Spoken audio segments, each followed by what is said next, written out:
de viento y junca, prenda velo Tupamaro, flor de la banda oriental, el cielo de los matreros, miren qué oscuro que está, bien oigan las media luna, lo andan por alumbrar, bien oigan las media luna, lo andan por alumbrar.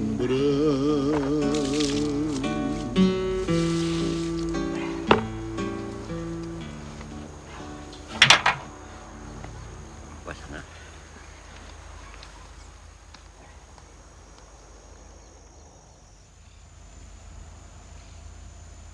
Quienes luchan en el acierto o en el error, frente a la injusticia de las sociedades en las que nos toca vivir,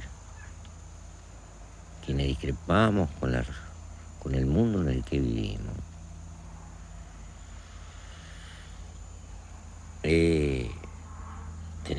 lo hacemos desde ciertas cuestiones afirmativas.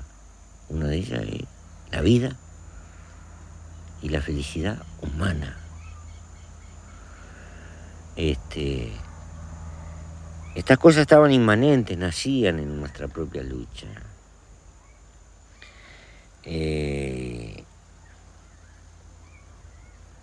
Nosotros nos sentimos íntimamente felices, no porque no hayamos cometido errores, hemos cometido cantidad de errores porque hemos vivido mucho. Pero todo lo que hemos vivido, lo hemos vivido con fuerza, con ganas de vivir. Pa' mí que los chapetones ya no cuentan redota, y es que no han caído en que somos poco, pero bien contados. Venancio Benavides y Perico el bailarín,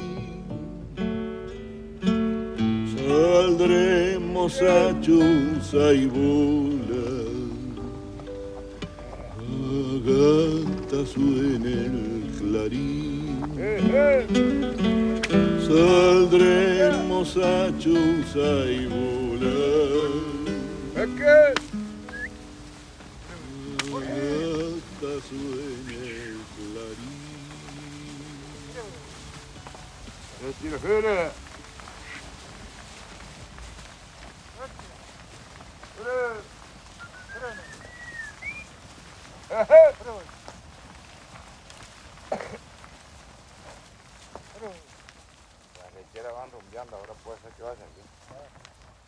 Ser tupamaro es como un sentimiento, ¿verdad? Más que como una definición política. Hoy, después de tantos años que pasaron, ¿no?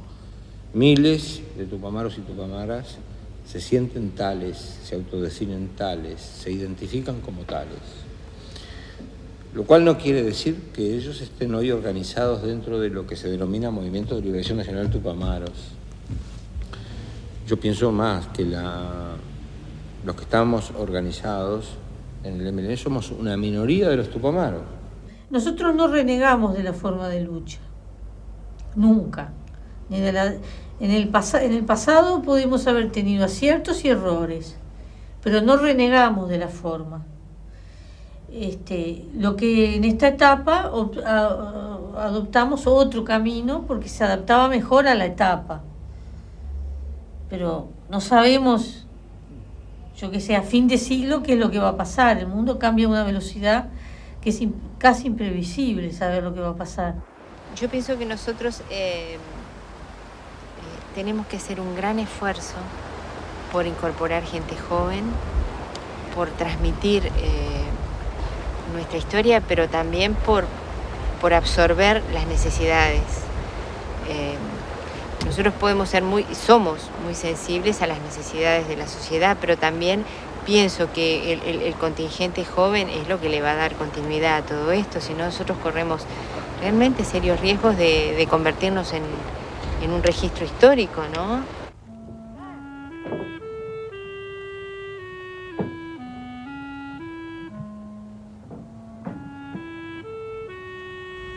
Se nos llamaba la Suiza de América. En los primeros 50 años de historia. La vida era más sencilla, pero la comida era de calidad. Los pobres comíamos calidad. Pero la economía empezó a derrumbarse. El mundo empezó a cambiar. Y a partir de la década de 50 este país se fue haciendo cada vez más latinoamericano con los problemas de América Latina. Allí arranca nuestra historia.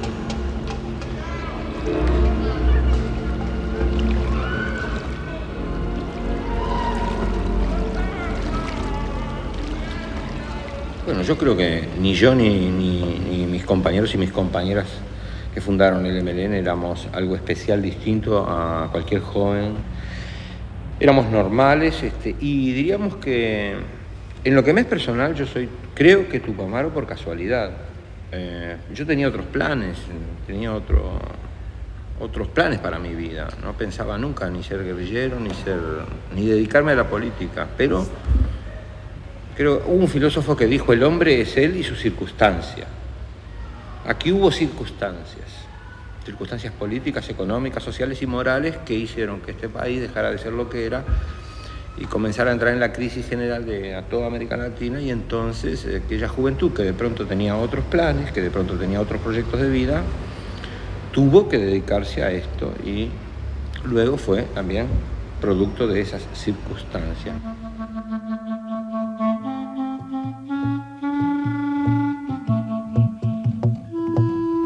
Por el año 62-63 acá había manifestaciones fascistas y se produjo una violación de la autonomía universitaria, con una invasión de cuerpos armados por la policía, una cosa que impactaba mucho en las tradiciones culturales del país, donde la universidad era una cosa un poco sacrosanta. Los gobiernos cada vez eran, por más constitucionales que fueran, eran cada vez más autoritarios. Y en ese plano pensamos que el país iba hacia una dictadura, ¿verdad? Y del otro lado estaba la Revolución Cubana, que influía también en el campo de las ideas, que demostraba que se podía luchar.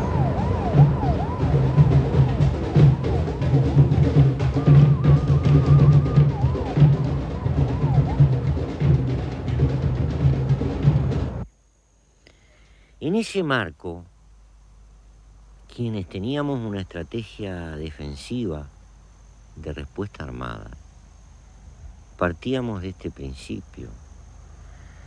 La lucha armada la desata siempre la derecha cuando la situación legal no le permite seguir manteniendo sus privilegios de una forma u otra. Son unos fusiles viejos, ¿no? Pero en su momento los usamos. Esto sería así. Claro.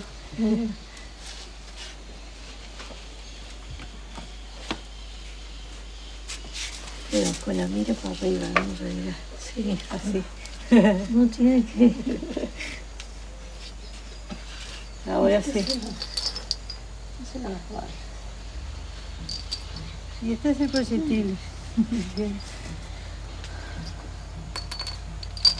Esto los usábamos como defensa, por ejemplo en las camionetas, cuando íbamos a una acción, atrás iba uno para cubrir la retirada con esto. Esto es de la prefectura de Bella Unión, de donde fueron sacados. Está medio viejo.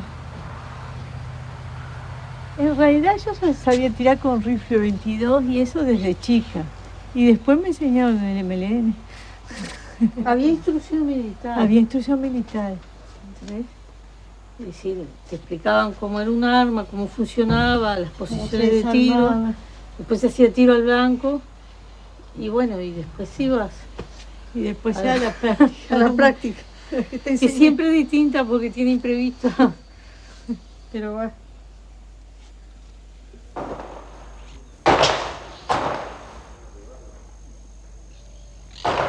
Yo no recuerdo exactamente. Era 7-9 con... nosotros dos, el gitano, Sí, el zurdo, sí, el sonrisal, sí. el loco, que era de acá, el Sí. loco que era de acá, Ñavi. Y ¿quién más? Ñato, estaba acá? el de tu barrio ya, Sí, 7. 7. Más Raúl Sendik y que quedaba lejos de acá, después podemos ir esperando en otro vehículo el transbordo para llevar las armas para el norte. Porque las armas se iban a usar en una ocupación de tierras de los cañeros, ¿no? Sí. Si no hubiera pasado lo que pasó, es probable que esa ocupación se pudiera haber realizado y hubiera dado origen tal vez a un movimiento campesino parecido al de los sin tierra de Brasil. Sí, seguro. Como las cosas evolucionaron de otro modo, bueno, pero hablar lo que hubiera pasado es como decir que si mi Sí. tía tuviera ruedas sería una bicicleta, ¿no? Vamos a ver si podemos ir hasta allá, hasta el fondo y dar la vuelta. Vamos.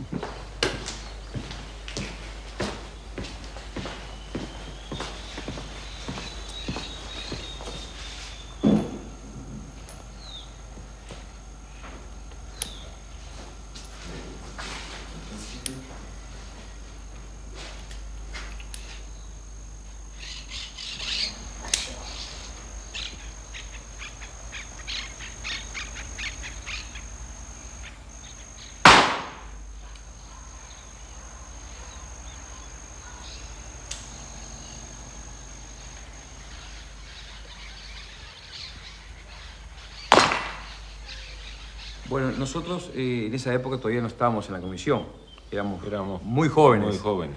Pero recordamos que la reacción fue de asombro. Evidentemente, algo que en esta zona de tanta tranquilidad, de tanta paz, que sucediera un hecho de esos. Sorprendió mucho a todo el mundo.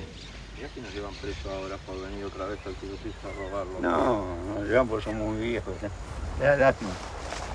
Las armas que se robaron estaban inutilizadas por el cerrojo de las armas esas.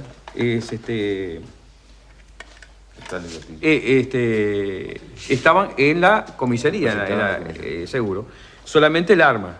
Y solamente el arma no sirve. Las armas deportivas sí servían, estaban funcionando, pero eran calibre 22, eran armas de menor potencia. Y la munición también servía, y había bastante munición, de 7 milímetros. Y fue un fracaso también todo esto porque, como ya explicamos, la camioneta volcó en la madrugada, muy lejos de acá ya, a mitad de camino entre esta zona y Paysandú. Y a partir de ese vuelco la policía hizo una investigación que le llevó 2 meses y pudo ubicarnos, ¿no? Eso dio lugar al nacimiento prácticamente de la unidad entre los distintos grupos, porque a partir de ese momento, a raíz del fracaso, tuvimos que pedir más ayuda, ¿te acordás? Sí. A otros grupos. Sí. Y además, entre todos, teníamos que administrar un patrimonio común, que eran esos fierros inútiles, la munición, y la clandestinidad de Raúl, de algunos otros que también pasaron la clandestinidad, y algunos presos. Ese conjunto de cosas en común, a partir de un fracaso, consolidó el proceso de creación de lo que después va a ser el MLN, los Tupamaros, ¿no? Hay fracasos que son más importantes que las victorias, ¿no?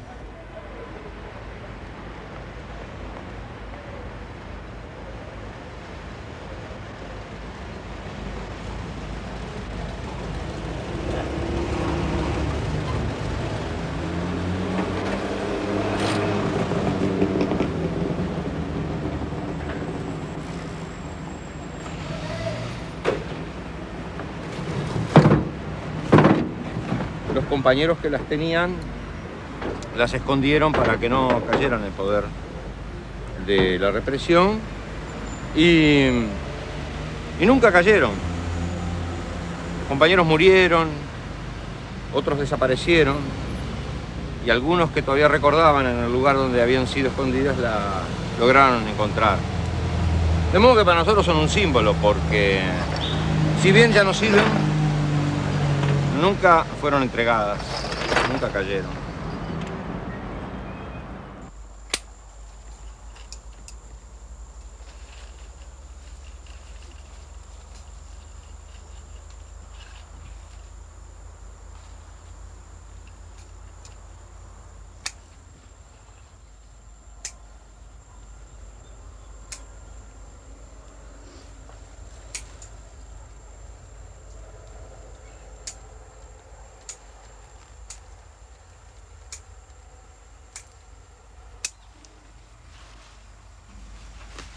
Si me tengo que definir, soy un terrón con pata. No solo que vivo y he vivido en la tierra, y vivo para la tierra.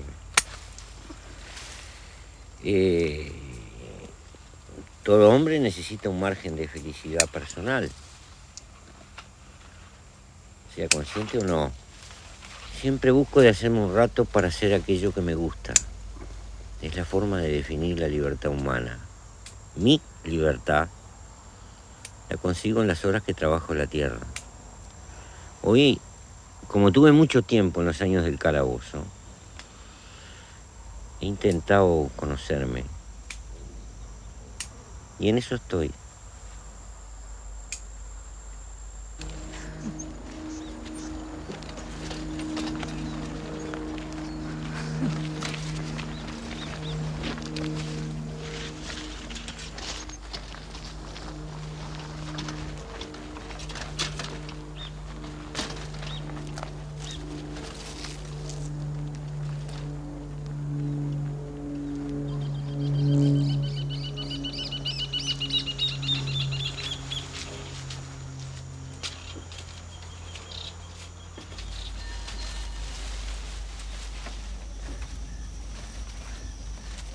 $300, 400,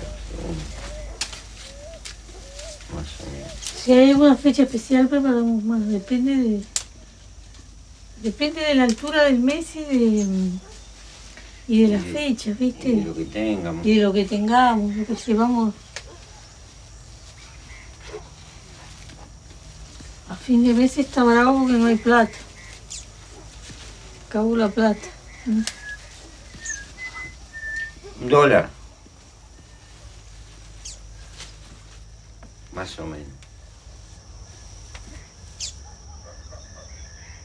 ¿Y por qué flores? ¿Si no legumbres o vacas? Tuvimos vaca.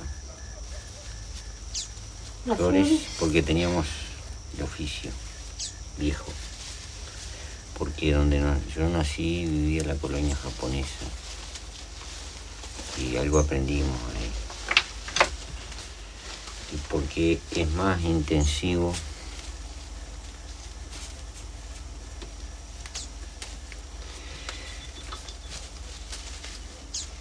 es más familiar, depende más de lo familiar. Y nosotros tenemos que coordinar el trabajo con la militancia.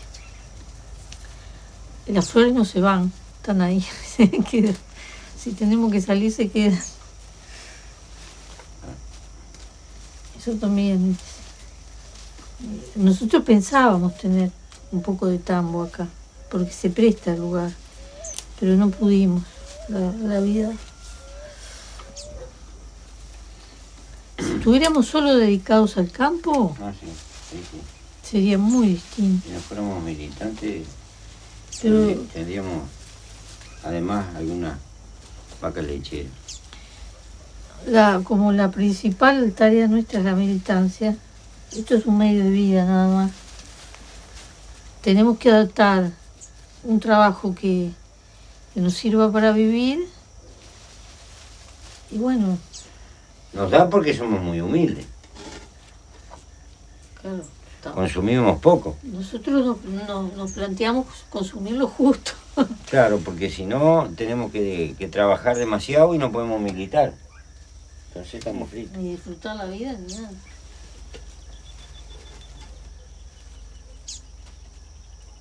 ¿Cómo se cambió tu vida en ese año? ¿Por ser diputado? Sí. Y se complicó. Se complicó, sí. Porque no puedo trabajar acá en la chacra. Es poco lo que puedo hacer. Hay pilas de día que no puedo hacer nada. También, lo que pasa es que yo tengo menos obligaciones porque yo soy suplente. Y trato nada más que una comisión que hace toda la periferia de Montevideo, el área metropolitana. Entonces no es tan exigente. Además es distinto un municipio que es distinto el nivel de...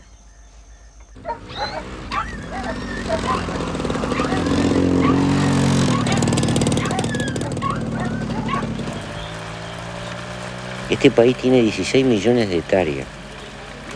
La mitad, casi 8 millones de hectáreas, están en manos de 1.200 familias. 1.200 familias son dueñas de la mitad del país. Son los más patriotas, porque tienen más cantidad de patria. Y gran parte de esos campos están sin trabajar, sin producir. En la otra franja existen cantidad de pequeños propietarios que tienen tan poca tierra que no pueden vivir. Entendemos que hay que tener una política más equitativa para que el país pueda incluso utilizar los recursos no aprovechados. Y estas no serán reformas socialistas, no nos llevarán a un mundo sin contradicciones de clase. Pero nosotros tenemos que preocuparnos por el guiso y por la comida de la gente concreta que camina hoy, porque si no, nuestro pueblo no nos entendería. No abdicamos en nada de lo que nosotros pensamos, pero no queremos ser filósofos de café.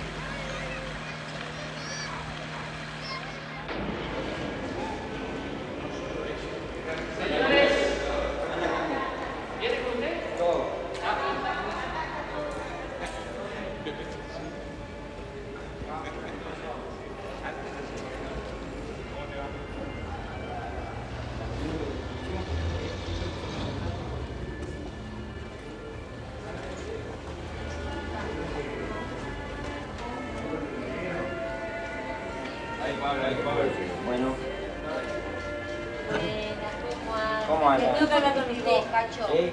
Urgente. ¿Qué pasó? Porque, no sé, parece que no entendí bien. Y bueno. Estuvo buena la reunión anoche. Sí. Sí. Mucha manera. Pero como que era para coordinadora, ¿no? Mucha manera. Sí. Bueno, ¿qué es lo que tenías? Bueno, tengo esto de alcoholes. Sí. Me decía Manuel Sí. que bueno, como que... En algún momento te he dicho que no seas más o menos revolucionario por donde se esté, sino para lo que se esté. Este es un lugar de trabajo que no me gusta, que no me motiva, pero no es más que un lugar de trabajo que podría servir, y después haremos algún día un balance para contribuir a que se amplifique la lucha de la gente, que es el cerno de la cuestión. Entonces, bueno, yo estoy como un soldado que lo mandan a un lugar. Y chao. Bien, sí. ¿Es un sacrificio para ti? En cierta medida, sí.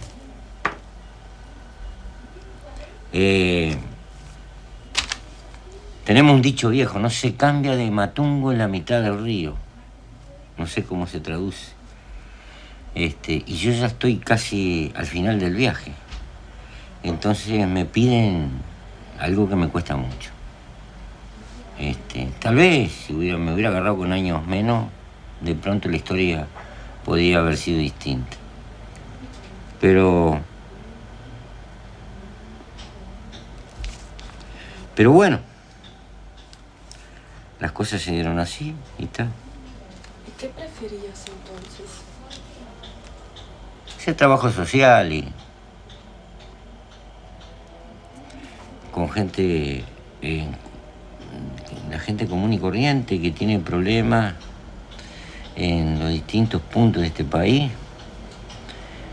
Trabajar en eso, por ejemplo, la situación de los trabajadores rurales, la situación de los pequeños trabajadores, de los pequeños propietarios, gente que vive en los barrios, que tiene problemas de todo tipo y que en alguna medida lo siento que pertenecen a mi clase, en el sentido más amplio. Aquí en alguna medida estoy jugando en una cancha que no es la mía. Estoy jugando de forastero.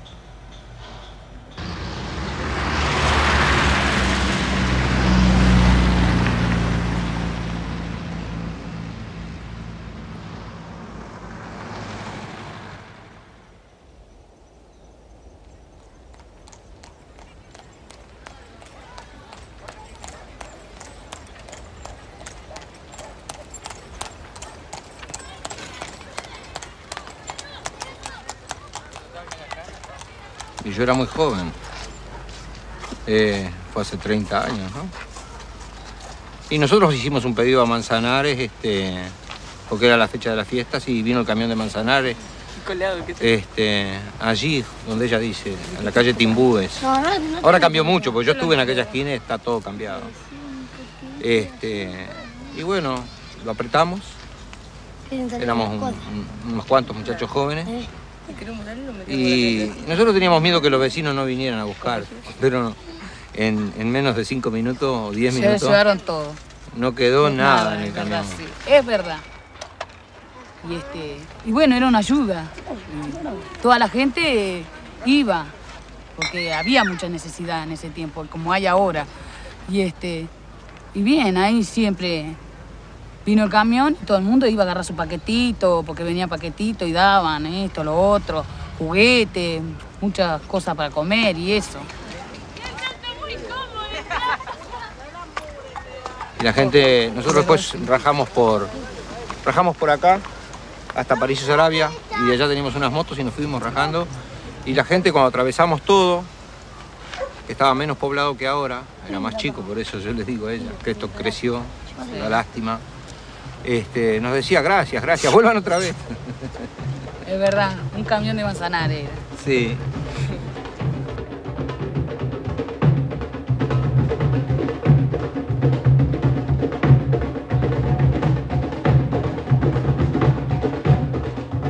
Yo me incorporé primero, porque soy 10 minutos más vieja.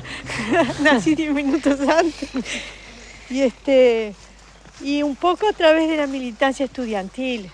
En ese momento en el Uruguay los estudiantes estaba todo muy efervescente, y ahí me vinculé a los compañeros que había en ese momento, y después ya como somos gemelas, ya enseguida yo tenía que tener alguna forma de vincularme con mi familia y nos vinculamos, se integró ella.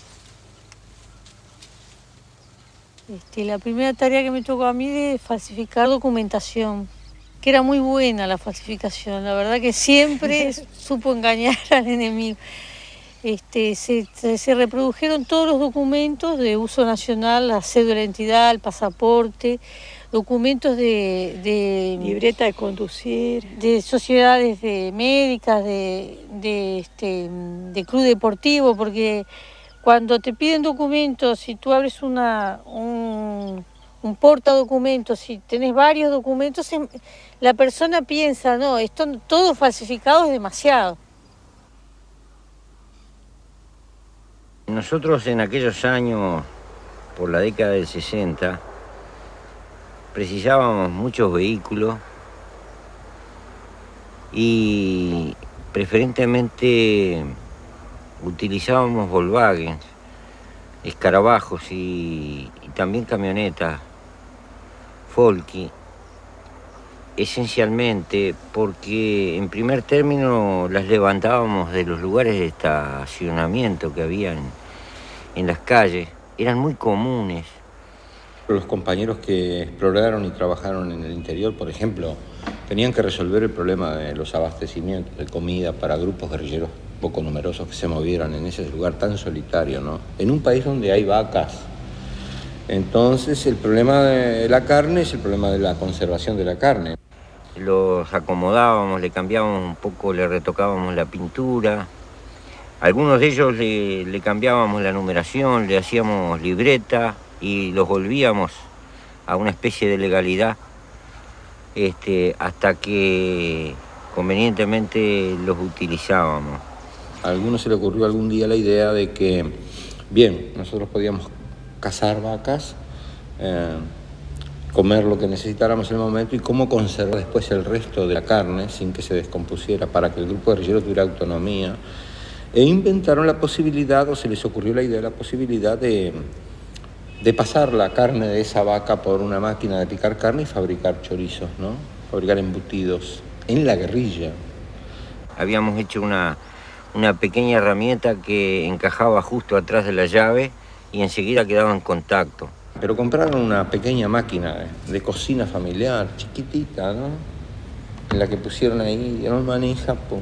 Aquí se ponía la carne, por aquí salía la carne triturada, luego aquí íbamos a pasar una vaca por aquí.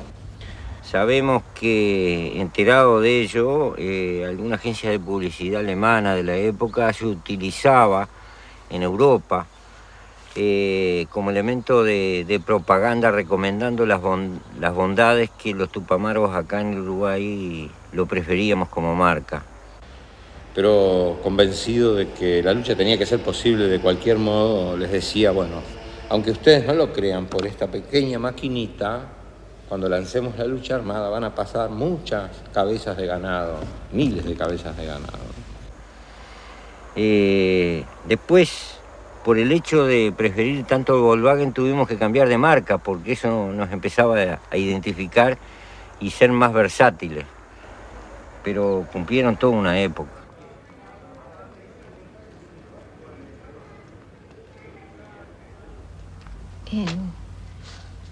Toda esa etapa de lucha armada, de clandestinidad, naturalmente que nos acercó mucho a la idea de la muerte, ¿no? Tanto es así que yo creo que estábamos muy familiarizados con la idea de la muerte, y la muerte estaba a la vuelta de la esquina, era una cuestión cotidiana, ¿no? Mucho más familiarizado que de pronto lo que estamos ahora, 30 y pico de años después, ¿no? De repente ahora le tenemos, no sé, más miedo, o más temor, o tratamos de... Antes estaba a la vuelta de la esquina y era algo normal, natural, formaba parte de la decisión, ¿no? La entrega de la vida por un ideal, ¿no?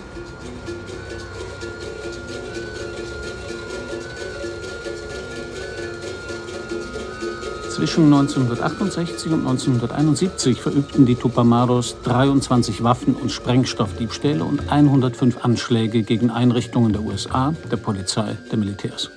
Im selben Zeitraum erbeuteten sie bei 74 Überfällen auf Banken und Spielcasinos 10 Millionen $. Im Februar 1969, nach dem Einbruch in eine Finanzierungsgesellschaft, deckten sie anhand der erbeuteten Kassenbücher illegale Transaktionen auf, was eine Regierungskrise auslöste. Im Oktober des gleichen Jahres überfielen 49 bewaffnete Tupamaros als Trauerzug getarnt eine ganze Stadt. Sie besetzten Polizeistation, Feuerwehr, 4 Banken. Kurz darauf erbeuteten sie den Plan des Kanalisationsnetzes von Montevideo, um die Verhafteten aus den Gefängnissen zu befreien. Einen Monat später Entführung des Hauptaktionärs einer konservativen Zeitung. Gegen Lösegeldzahlungen für den Bau einer Poliklinik und einer Schule im Armenviertel wurde er freigelassen. April 1970, Erschießung des für Folterung zuständigen Polizeiinspektors auf offener Straße. Ein Jahr später, aus der Illegalität heraus unterstützte die Bewegung der nationalen Befreiung das linke Wahlbündnis Frente Amplio. Die Tupamaros zählten auf ihrem Höhepunkt 10.000 militante Anhänger.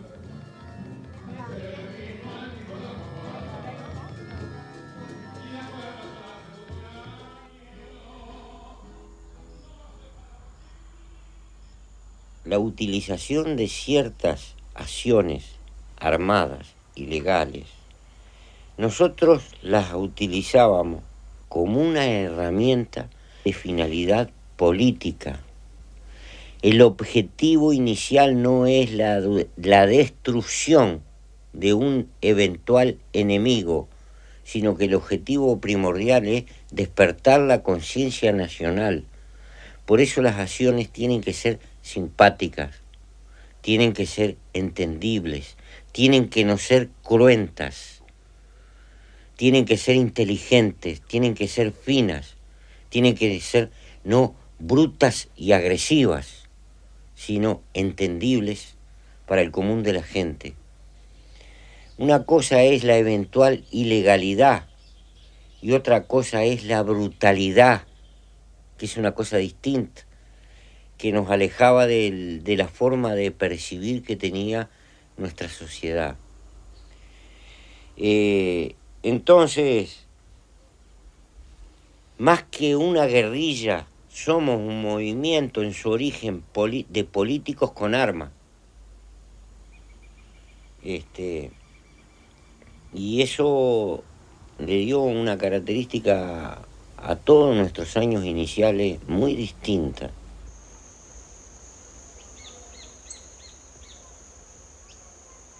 Como los compañeros que estábamos más registrados, la idea era transformarles la cara.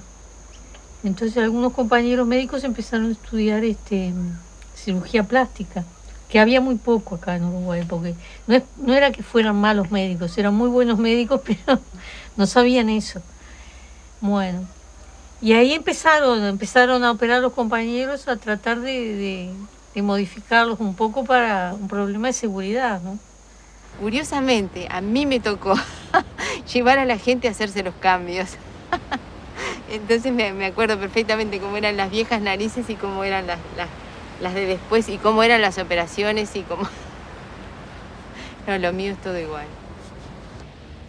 La mía no, yo cuando en mi juventud fui boxeador antes de ser Tupamaro. También fui jugador de fútbol y otras cosas. Entonces, de esa época creo que me vino un poquito el achatamiento de la nariz y también de nacimiento. De ahí me viene además el sobrenombre que tengo aquí por el cual todos me conocen, que es ñato. Ñato significa de nariz pequeña, pero no es cirugía estética. Esta nariz es auténtica, es genuina. Estaba igual así, pero con una jorobita acá. Línea era. Me eligieron a mí para prueba. Ahora, tuve la suerte de que ese compañero sabía mucho y me quedó muy bien. Después, otros compañeros médicos, pero no cirujanos plásticos, hicieron como la de Lucía y no les quedó muy bien de respiración. No, y quedaron todos iguales, con todos la misma iguales. nariz, todos los que pasaban por... Pero bueno, también sirvió en cierta medida.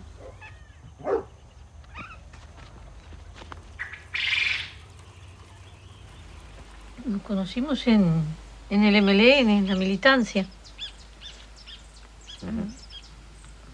Así, yo qué sé. A vuelta, en la organización la militancia era compartimentada en esos años de clandestinidad, ¿no? Y a veces te encontrabas y a veces te desencontrabas. Bueno, y dio la casualidad que nos encontramos en un momento que ninguno de los dos teníamos pareja y nos hicimos pareja. No tiene mucha complicación.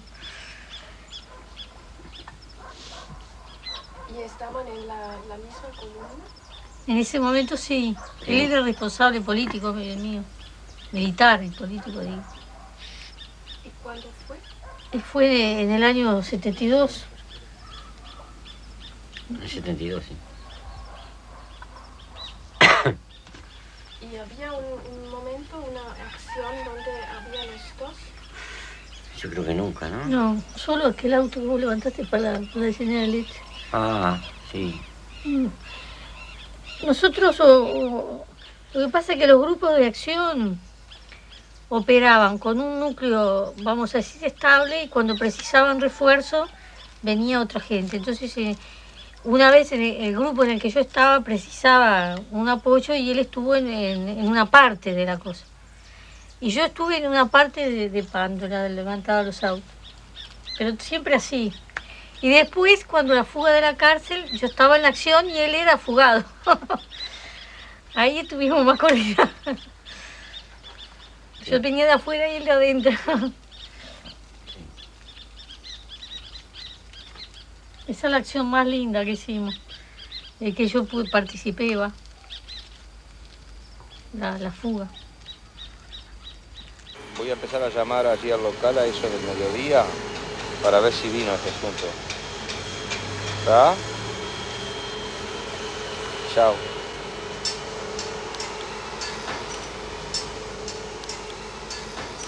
Es un celular para comunicarse con la organización. Es nuevo acá en el Uruguay. El día que hagamos la revolución me la van a comunicar por el celular, me van a avisar. Quizás le voy a dejar el cacharro de eso. ¿El muerto dónde está? Sí, pero tengo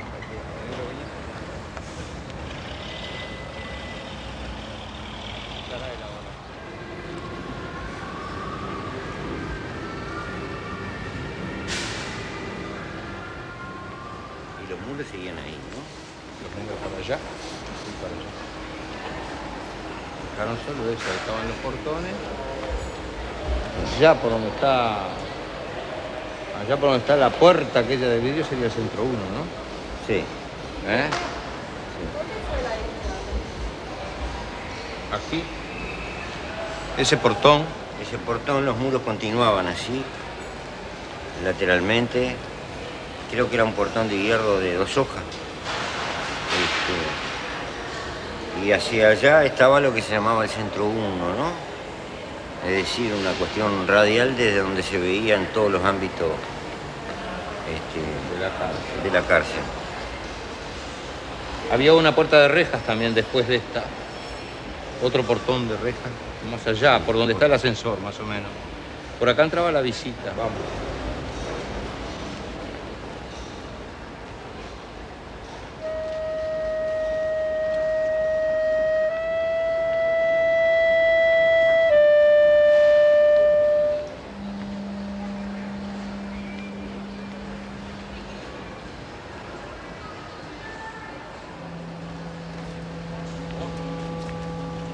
Aquí sí que estamos por donde más o menos estábamos presos nosotros, ¿no? Sí. La parte de arriba de la cárcel. Acá existía toda una cosa del hambre. Estamos entrando en una de las zonas más sórdidas del Uruguay, ¿no? De hace unos años. Ahora lo han transformado porque el capitalismo es maravilloso. Ha logrado transformar un lugar que fue de gran dolor y miseria en esta cosa tan refinada que parece europea, ¿no? Que es otro mundo. Bueno, por allí vamos a ubicarnos. Allí era el centro 1, el centro de vigilancia número 1, y las celdas iban para allá. El túnel se cavó por allá. Vamos a ver si lo encontramos.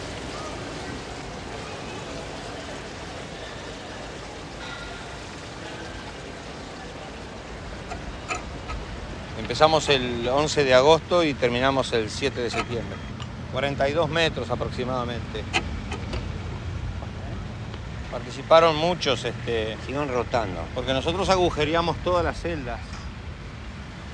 Todas las paredes de las celdas que estaban ahí, de modo que nos podíamos comunicar por adentro. Y disponíamos, por lo tanto, de todos esos compañeros para...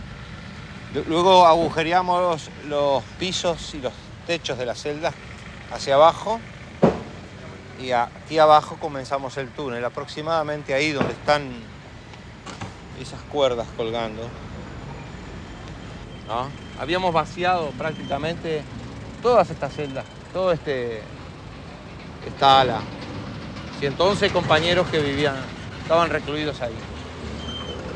Pero el túnel desembocó en el living de esa casita que está ahí, pasando por debajo de los cimientos del muro y por debajo de la calle. Esa casa pasábamos por un patio a la otra casa que da a la otra calle, que fue por la cual hicimos la evacuación.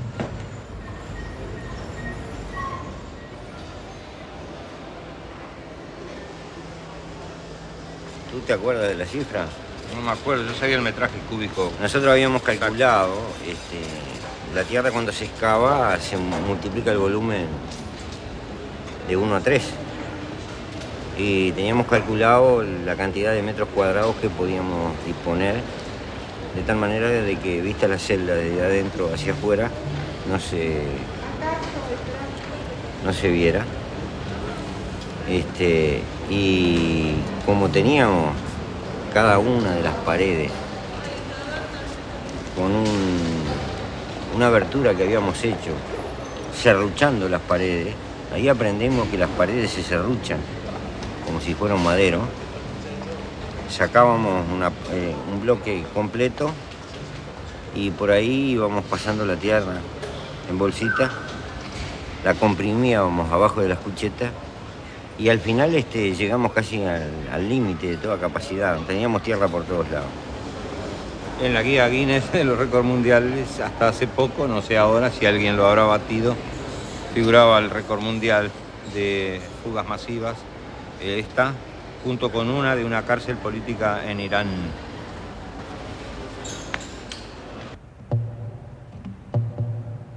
Zwischen 1967 und 1972 verwandelte sich Uruguay unter der verfassungsmäßigen Regierung in einen Polizeistaat.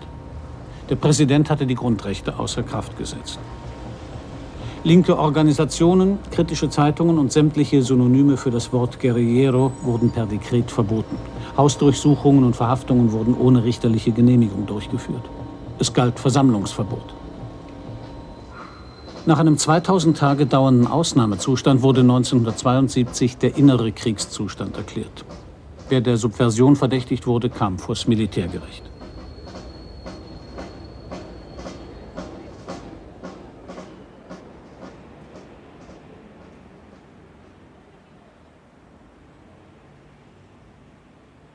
Hay una carga de sentimientos muy tristes, de mucha pérdida, que me hacen difícil volver a entrar al hospital militar.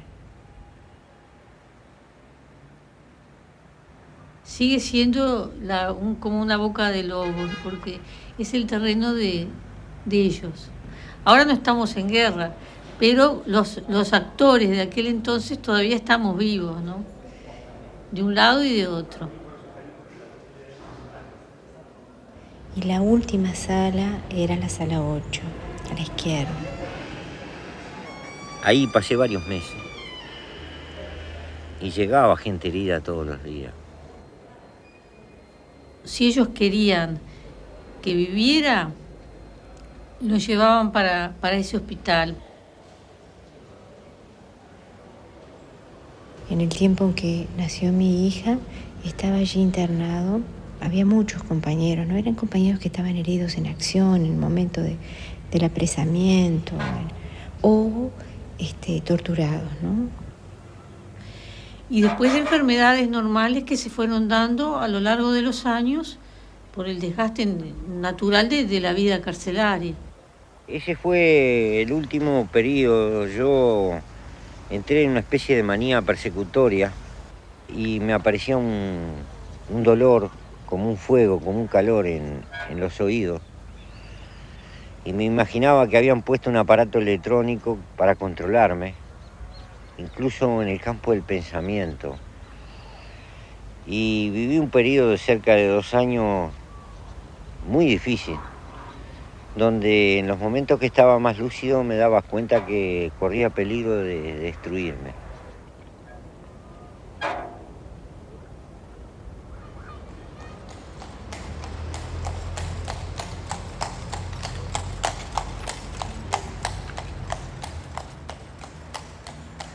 El sistema democrático uruguayo, ¿qué confianza se puede tener en él? Muy poca hoy, muy poca siempre. Un sistema que votó la ley de impunidad para los militares bajo chantaje. Un sistema tutelado por el poder militar, por el imperialismo, por los organismos internacionales. Es un sistema democrático totalmente, digamos, cortado, castrado, mutilado. Por lo tanto, en el que no se puede tener mucha confianza. En cualquier momento él se derrumba, él, en cualquier momento él puede cometer cualquier arbitrariedad también, como lo ha hecho antes.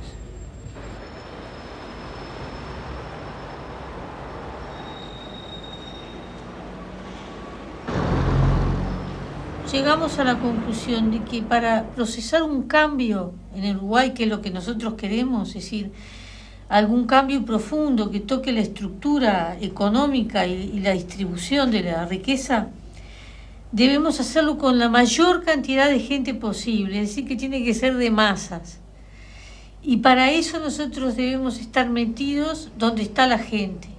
Hoy, tal como la lucha se presenta en nuestro país, tenemos que actuar legalmente, no solo actuar, sino imponer nuestra legalidad, porque nosotros éramos una organización prohibida, nuestra bandera estaba prohibida, nuestros símbolos estaban prohibidos, ¿no? Ahí se decidió que nosotros nos íbamos a imponer nuestra presencia legal, les gustara o no les gustara, íbamos a comenzar a hacer actos públicos, íbamos a abrir locales como este, así a la luz pública. Y que íbamos a pelear por eso, por estar instalados en el país. Y lo logramos, pero nos dio trabajo, no creas que fue fácil. Dio mucho trabajo, meses y meses de militancia de los compañeros para decir, los tupamaros estamos aquí, y de aquí no nos van a mover. Por eso nosotros peleamos para estar en el Frente Amplio.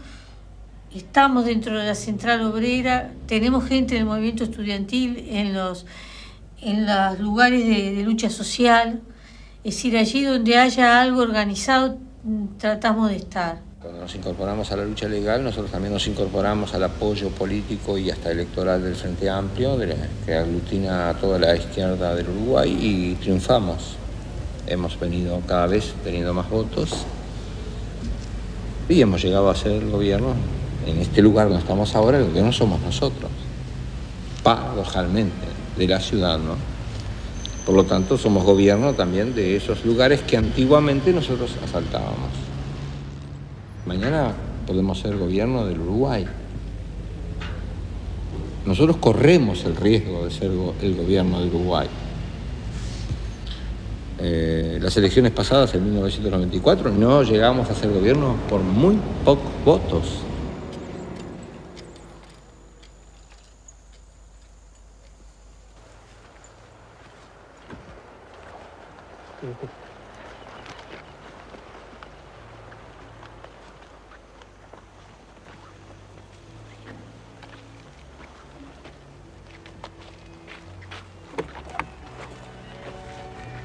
¿Cómo anda?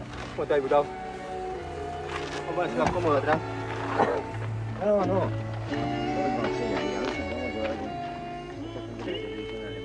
¿Quiere ponerlo en la valija eso?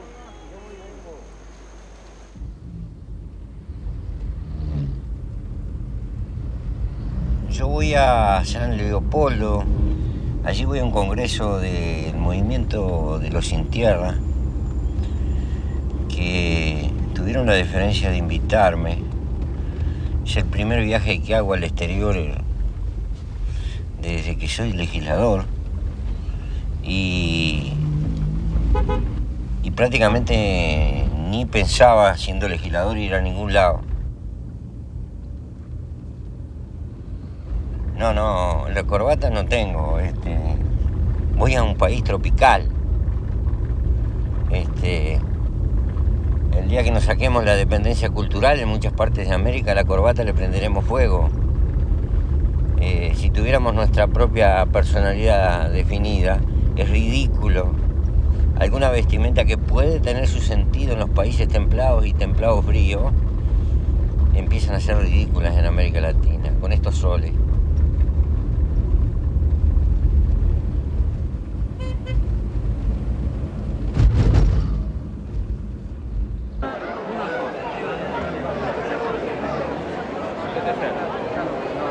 ¿Lo piden esto?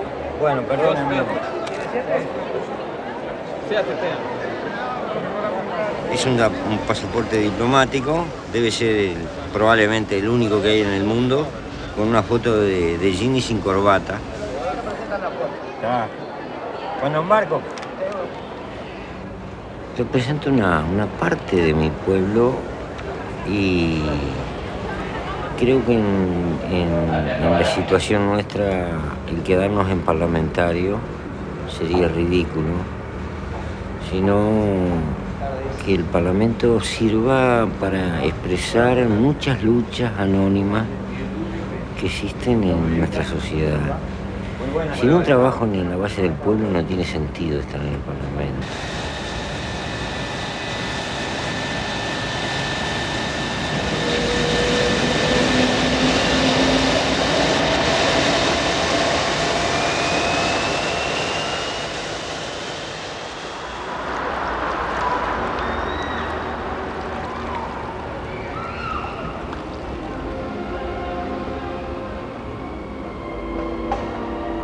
A mí me detuvieron el 11 de agosto en la calle Avenida Italia. Yo ahí me debía encontrar con otra persona que en ese momento yo no sabía que estaba presa y tenía anotada el encuentro conmigo, aunque estaba en clave, y bueno, ellos lo pudieron determinar. Y cuando yo iba llegando al lugar, venía caminando, empecé a ver algunas cosas que no me parecieron raras y decidí seguir caminando. Pero en el momento que pasaba por el lugar donde yo me debía parar, vinieron de varios lados y bueno, y me agarraron. No tuvo más.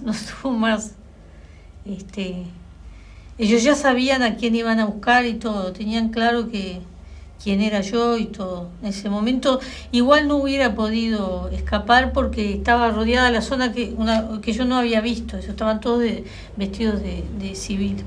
En ese momento había un tiempo en la que el militante está solo él y su alma y sus represores que pueden hacer con él lo que quieren, ¿no? Uruguay fue el país que tuvo más torturados per cápita del mundo. Creo que 1 de cada 55 habitantes del Uruguay fue torturado.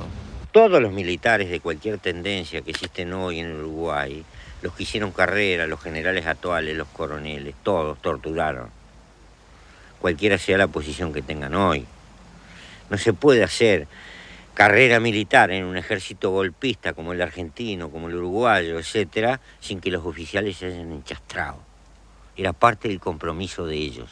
Cómplices de la tortura fueron desde la Embajada de los Estados Unidos y sus presidentes, y sus ejércitos, y sus servicios de inteligencia, todo el cuerpo diplomático, la iglesia, abogados que funcionaron para los militares, médicos, cantidad de médicos que estuvieron en la tortura y que hoy siguen ejerciendo la medicina, políticos que hoy están en el Parlamento. Ellos intercalaban interrogatorios, castigos con interrogatorios de palabra, iban intercalando, y plantones, y se formaba todo un clima de represión en un núcleo grande de gente, porque el cuartel ese estaba lleno de compañeros, por todos lados había compañeros, pero no nos veíamos mucho porque teníamos una capucha puesta. Entonces vos te dabas cuenta por lo que se oía. Y bueno, y siempre había algún soldado que algún informe te pasaba, ¿no? ¿Y qué forma de castigas? Bueno, a mí en concreto lo que me hicieron fue una cosa que se llama submarino, que es meterte en el agua atado a una tabla, así, cabeza abajo, y después la picana eléctrica y algunos golpes. Después te hacían caminar por un pretil de una azotea. En realidad después yo vi el lugar donde caminé, pero en el momento la sensación que tenía, como estaba vendada, era que había un vacío para el costado. Y después plantón y... no sé, a mí no me hicieron muchas más cosas. Eso. ¿Qué es la picana? La picana es electricidad, es un palito que tiene electricidad y que te van poniendo por todo el cuerpo y te da una descarga eléctrica, que ellos la miden, la regulan con un con una llavecita, no sé, nunca la vi directamente. Lo que sentís es como si uno pusiera las manos en un enchufe, una descarga sentís. Lo que pasa es que la hacen limitada para que no te mate, pero a su vez como tú estás mojado y el agua es buena conductora de electricidad, te da una sensación de que te electriza toda, ¿no? Esa es, vamos a decir, lo que se busca es eso. Yo te puedo decir a ti que permanezcas sentada ahí, sentada, sin moverte ahí, sentada, cómodamente sentada. Y para ti eso se transformará en tortura dentro de 3 meses que estés sentada ahí. El problema es tiempo. Y estar sentada es un instrumento de tortura, solo que yo tenga tiempo suficiente para someterte a esa obligación, que estés sentada. Es difícil de contar, porque eso en un mar de gritos y de empujones y a veces hay mucha gente que le están haciendo lo mismo al mismo tiempo y se oye, y entonces es como un lugar que vos no perdés la noción, porque había momentos en que te desmayás y no te das cuenta después dónde estás, ¿entendés? Porque, por ejemplo, cuando te meten en el agua hay un momento que te empezás a ahogar. Ahí yo no me acuerdo cuando me sacaron. Después me acuerdo, pero no sé tampoco cuánto tiempo pasé, ¿viste? Respirar, comer, orinar, cualquier verbo puede ser transformado en un instrumento de tortura si hay tiempo de por medio. Entre el que te tortura y vos se genera como una guerra personal, digamos, ¿no? De quién vence. Tú me preguntas cómo resistías. El problema es que a veces no se resiste. O el último grado de la resistencia es la muerte. Si a vos no te sacaban ninguna información, vencías tú. Y si tú tenías que decir algo o inventabas algo que no estaba muy bien inventado, vencía el otro, ¿viste? El juego es así, para los dos lados.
Hay fenómenos que son lisa y llanamente. Los hombres se enamoran de las mujeres se enamoran de los hombres. El mundo está hecho así. Y eso pasa en cualquier circunstancia. Si lo intelectualizamos demasiado, perdemos la poesía de la vida. En el peligro, en la inseguridad, creo que a los hombres se les multiplica más la necesidad del amor. Tal vez por una instintiva razón de seguridad. Es una manera de querer la vida. Ya soy un viejo y me contemplo en los años potros que se fueron. Y bueno, la compañera es un refugio de las tensiones y viceversa.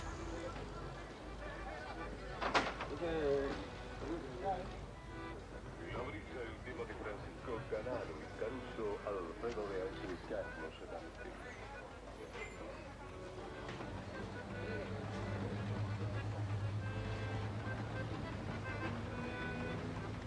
Siempre que hay una situación de guerra, hay muertos. Eso es una ley de la historia y de los dos lados.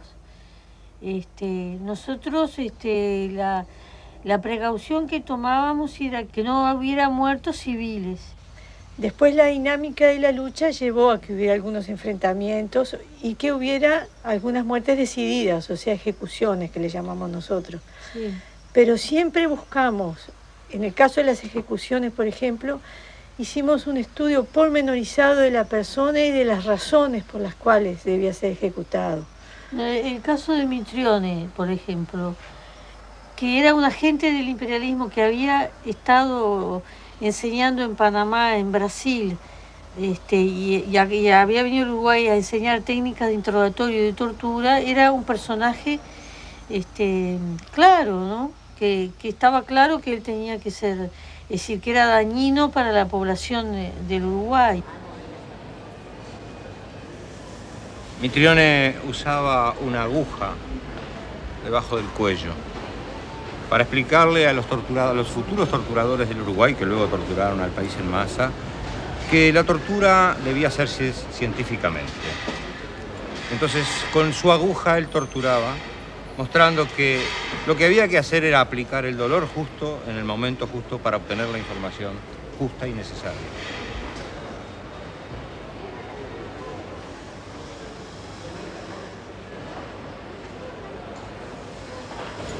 Se desarrolló en primera instancia aquí dentro de la cárcel. Nosotros dimos la idea de construir cárceles del pueblo y secuestrar personalidades de la oligarquía uruguaya y también diplomáticos. Negociar la liberación de ellos a cambio de la liberación nuestra. Dicho de otro modo, teníamos dos planes de fuga en marcha. Uno por la vía del túnel y el otro por la vía del secuestro. Lo que pasa es que en ese interín se había producido una alteración política de la situación y el gobierno represivamente había subido varios escalones. Empezaban a pasar cosas de verdadero terrorismo de Estado. Y, digamos, el gobierno había legalizado en parte los métodos represivos. Y en ese marco fuimos muy golpeados, tuvimos muchas pérdidas. Estaba justo Pacheco Areco de presidente. Los ministros querían que él aceptara el canje. Y él les pidió un plazo de 15 días para hacer una represión que era rastrillo, es decir, que era revisar todos los barrios de Montevideo para tratar de descabezar el MLN. Y de encontrarlo a Mitrione. Entonces tuvieron la suerte de que encontraron a la dirección del MLN. Y ellos pensaron que nosotros no íbamos a cumplir con el plazo porque ellos tenían en sus manos a Sendik. Y cumplimos nosotros con el plazo. Que quizás lo más difícil sea la decisión de hacer una ejecución. Para hacer, por ejemplo, la ejecución de Mitrione, hay una discusión antes de hacerla y después se decide hacerla. Una vez que se decide, bueno, Juan Pérez es el encargado de ejecutarla, pero la responsabilidad es de todos, porque todos participamos en la discusión. ¿Participaste tú en la discusión tratando la muerte de Mitrione? Sí, participé, sí. ¿Y cómo votaste? Y yo voté a favor porque en ese momento, bueno, nosotros estábamos en una situación de... Ellos habían puesto especie de estado de sitio. También afirmativamente porque era muy clara la misión que venía a cumplir él acá. Y él mismo, cuando estaba secuestrado antes de morir, era consciente sabía, es decir, tenía claro por qué iba a morir. Am 27. Juni 1973 übernahmen die Generäle offiziell die Macht. Das Parlament wurde aufgelöst. Es begann eine 12 Jahre dauernde Militärdiktatur. Die Gewerkschaften waren verboten, die Universität unter Polizeirecht gestellt. In den Gefängnissen saßen 50.000 politische Gefangene. 9 Führer der Tupamaros wurden in Kasernen im Landesinneren verbannt, als Geiseln des Regimes.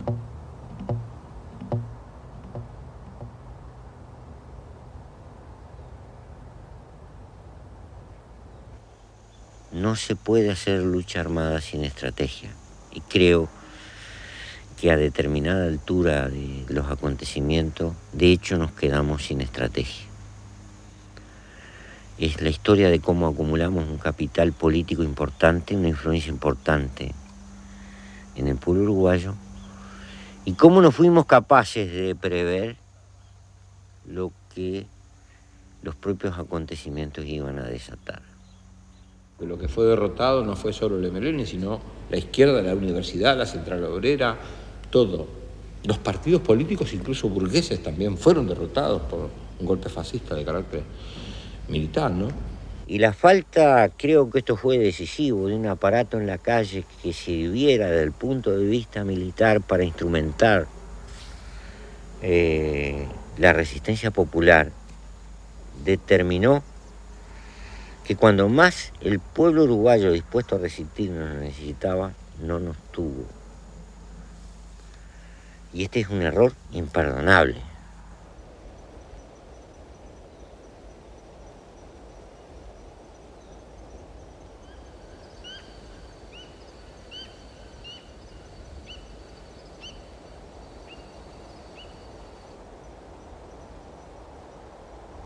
Nos sacaron y nos distribuyeron en unidades militares por año en el interior y nos cambiaban de lugar permanentemente. Estábamos 4 o 5 meses en una unidad aislado, casi sin trato humano, en condiciones realmente difíciles.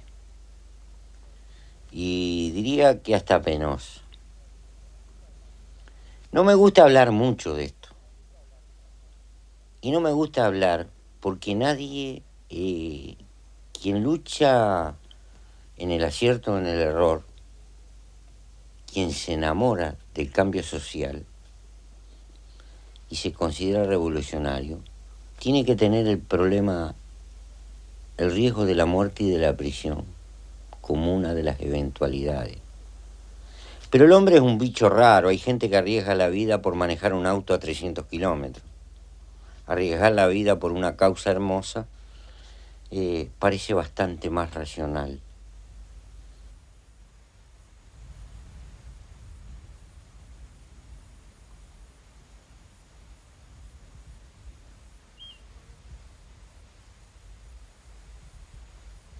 En aquellos años cuando nosotros estábamos de rehenes, se nos presentaron situaciones que teníamos que luchar a veces por lo elemental. Por ejemplo, recuerdo cuando estábamos en Santa Clara de Olimar, un cuartel en una zona ganadera muy aislada. Habían dispuesto que nos llevaban al baño de mañana y de noche. Muchas veces, por incomodidades de la guardia, no nos llevaban. Y nos dábamos cuenta que la retención de orina nos creaba problemas orgánicos, algunos de los cuales arrastramos hasta el día de hoy. Y entonces empezamos a solicitar que nos dieran un servicio. Nadie nos atendía y llegamos a hacer un verdadero escándalo. Armamos varios líos. Éramos sancionados, nos ponían de plantón, pero al final decidieron aflojar. Un buen día abrieron la puerta y tiraron un servicio que para nosotros fue como un trofeo. Era un humilde servicio de plástico, pero que nos permitía nada más ni nada menos que orinar cuando nuestro cuerpo nos lo pedía. Después nos mudaban de cuartel y cuando nos ponían las esposas con los brazos atrás, nosotros agarrábamos el servicio y nos íbamos con él. Y fuimos descubriendo que cuanto más asqueroso era el servicio, más lo respetaban.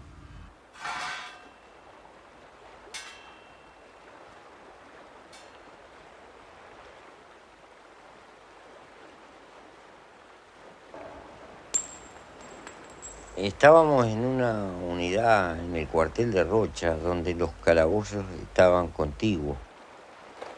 Y bueno, en alguna forma convinimos un sistema de clave que por golpes en la pared identificáramos las letras que componen el lenguaje. El día de la Nochebuena o de la Navidad de 1973 me hizo una señal de que me estaba escuchando y le transmití lentamente la palabra obvia de esos días, que era la palabra felicidad. Me recuerdo que 2 golpes juntos equivalían a 5. 3 golpes juntos equivalían a 10. Y lo único que se me ocurrió en ese momento es ponerle un número a cada letra de acuerdo al orden que tienen en el alfabeto. La F6, la E5, la L10, la I8, la D4, la A1, la D4. Felicidad. Golpeando así suavemente y él oyendo. Él demoró. De pronto se hizo un silencio, yo pensé, se ve que estaba descifrando el mensaje. Pero al rato él me tocó candombe en la pared, diciendo entendí, y me transmitió él también a mí la misma palabra. Cuando nos ponían en otros cuarteles, en calabozos que estaban separados, utilizábamos el mismo lenguaje, pero en ese caso utilizábamos la garganta, garraspera o toses más cortas, toses más largas, y nos permitía alguna forma de comunicarnos. Por ejemplo, equivalía a 5, y cuestiones por el estilo. Entonces lográbamos instrumentar alguna comunicación.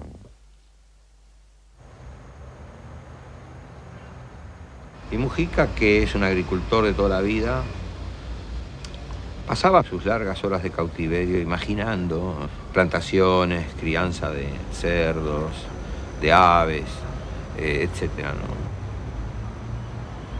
Entonces, de pronto comenzábamos una conversación cualquiera sobre problemas técnicos de la cría de animales o de la plantación de legumbres, y generalmente, siempre, todas esas conversaciones terminaban en cuál era el mejor modo de comerse a los chanchos, o de comerse a los pollos, o de comerse a los choclos. Lo que nos imaginábamos cuando él hablaba era las chuletas en el plato, ¿no?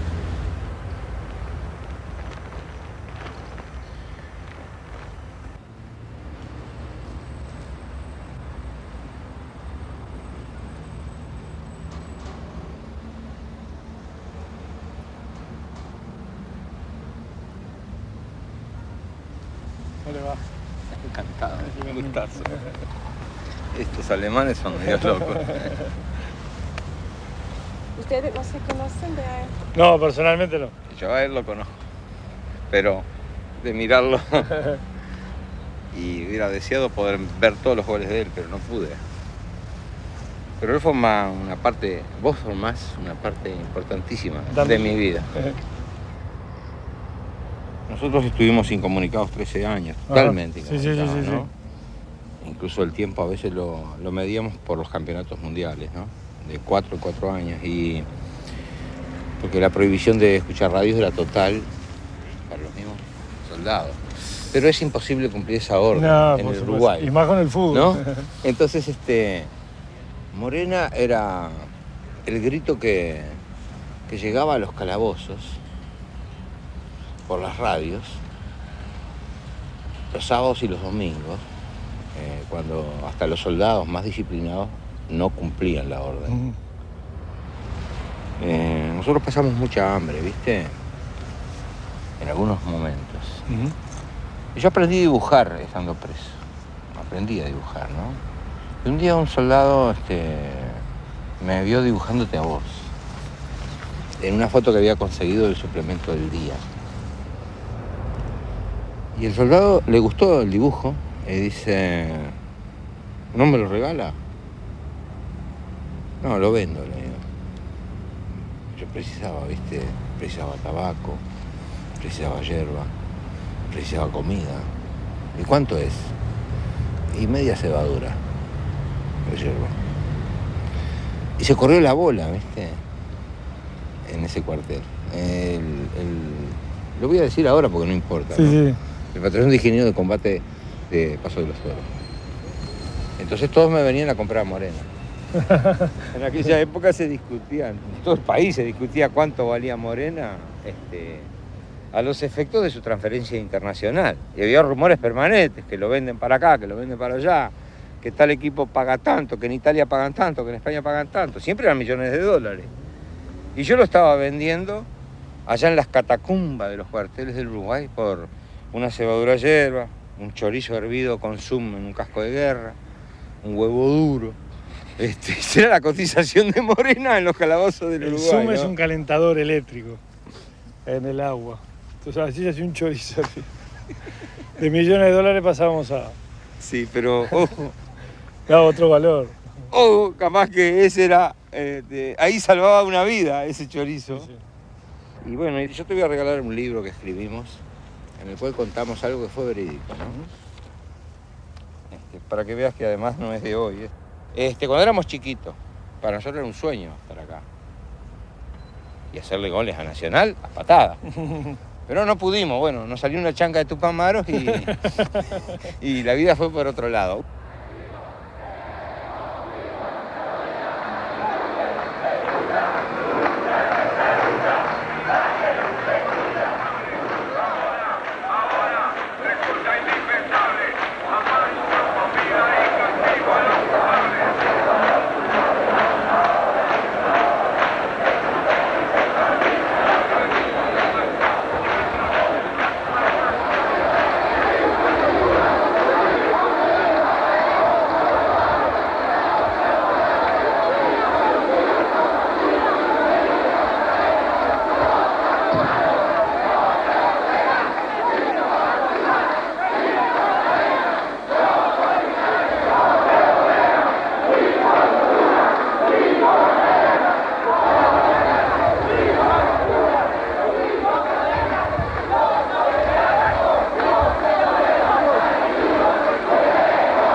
Pero al principio ver una puesta de sol, ver pasar un auto, yo que se come un chorizo en la esquina, era lindo. Eran cosas que uno rescataba de la vida. Nos encontramos con hijos que dejamos niños y que, bueno, ahora son adolescentes de pronto o niños mayores. Y nos encontramos también con la reconstrucción de los lazos de compañeros, ¿no? Digo, gente que pasó separada muchos años, que se enfrenta como a empezar de nuevo, ¿no? Y Pepe se llevó su escupidera rosada por la cual había peleado durante años. Se la llevó para la libertad. Yo me reía viéndolo a Pepe junto con cantidad de compañeros que se iban yendo, como un caminito de hormigas, con sus pocas cosas al hombro, hasta donde ya lejos estaban esperando la gente y las familias, ¿no? Le di un abrazo a algunos amigos que me estaban esperando y un abrazo a mi madre que me estaba esperando. Y salí a militar porque tenía muchas cosas que hacer. Yo salí con las cosas muy definidas. Sabía que iba a conseguir una chacra, sabía que iba a ir a trabajar la tierra. Sabía, no tenía nada, pero sabía que iba a ir.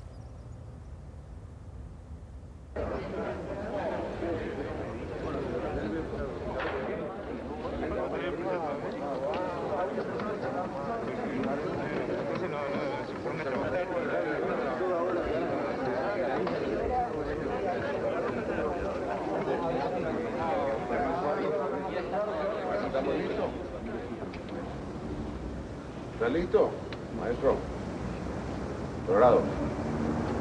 Gato, ¿estás listo? Bueno, corrido, corre. Cámara. Gato. Rollo 5,7. Nuestra lucha ayer, hoy, continuará más allá de los años de vida que puedan quedarle a esta y aún a la otra generación. Pero al socialismo llegaremos. ¿Y una ciudad se puede sacar? Es difícil. Vender pechera, El camino es uno es nomás.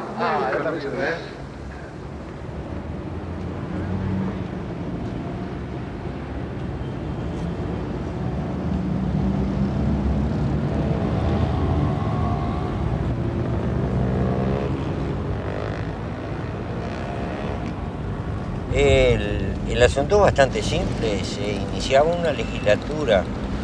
El personal y fundamentalmente la Guardia de Seguridad que trabaja en el Palacio no tiene por qué conocer fundamentalmente a los nuevos diputados. Como yo acostumbro a moverme en una motito, porque entre otras cosas, ¿para qué usar un motor 1500 centímetros? En este mundo, cuando con un motor de 80 centímetros uno se puede trasladar. Y vine a estacionar la motito al lado de una garita donde el personal policial tiene un puesto de guardia. Como no me conocían, me dicen, mire que no se puede dejar acá, esto está reservado a los diputados. Y entonces yo le dije, bueno, aunque no lo parezca, muy consciente que mi estilo de vestir y todo lo demás no condice con una tradición, le dije, mira, aunque no lo parezca, yo soy diputado y... Señor representante Maía, señor representante Matos Pugliese, señor representante Michelini, señor representante Molinelli, señor representante Mujica, pienso que soy, señor representante Nicolini, para el conjunto del sistema, una especie de florero folclórico que sirve para demostrar la amplitud, entre comillas, de la democracia uruguaya. Como un florero, esos que se ponen para adornar una casa.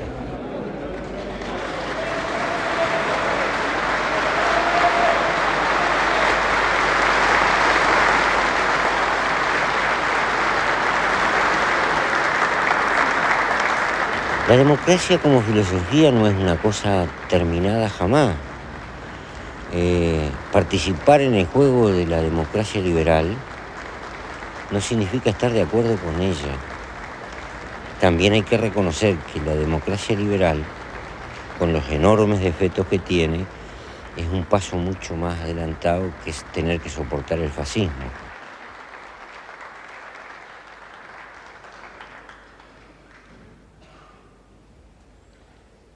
Cuando salimos de la cárcel, cuando se dio la liberación y tomamos la decisión política de militar abiertamente en el trabajo de masa y legalmente, en función de cuáles eran los parámetros que tenía el común de nuestra gente, tal vez no nos damos cuenta, pero esta era una posibilidad que estaba comprendida. Sin embargo, nosotros tuvimos que hacer un largo proceso. Y tampoco estoy convencido de que vayamos a seguir en esto. No sé. Mañana las circunstancias pueden ser otras. Yo no me considero ni siquiera ni el mejor ni el más apto. Creo que hay compañeros más jóvenes que se adaptarían mejor a esto. Y tal vez con una formación técnica más adecuada. Acá es importante ser medio abogado, hay que entender de leyes. Algo que me resulta tediosamente aburrido. Y bueno, pero las cosas son así.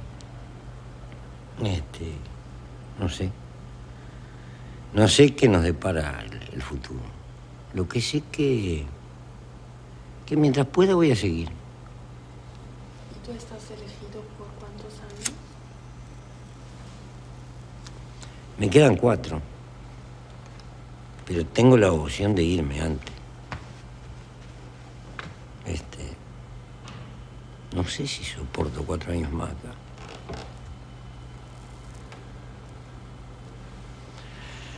Tengo compañeros suplentes que son menos conocidos que yo, pero yo pienso que se adaptarían mejor que yo.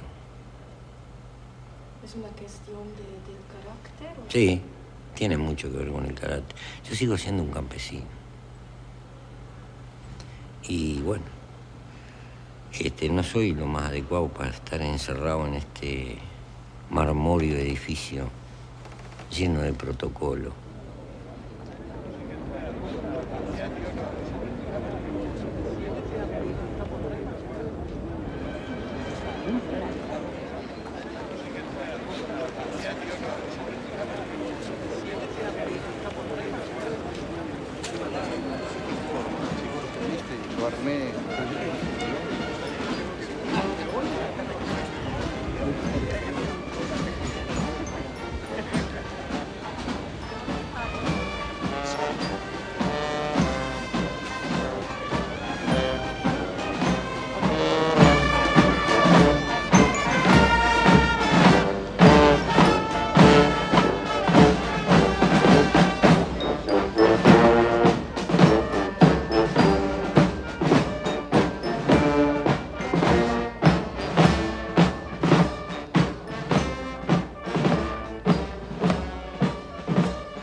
Vivir siempre es un precio, además de una aventura.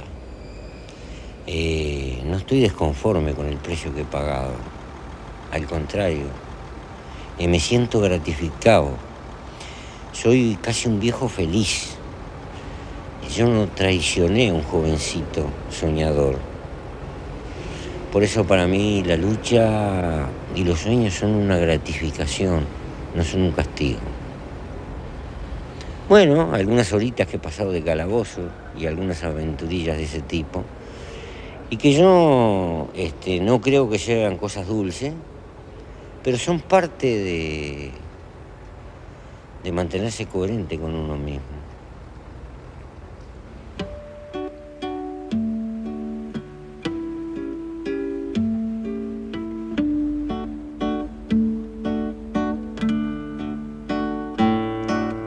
Yo vi de un águila mora volando sobre un chilcal, y era el alma cimarrona cambiando la libertad. Cielo, mi cielito lindo, danza de viento y juncal, prenda de los tupamaros, luz de la banda oriental, prenda de los tupamaros,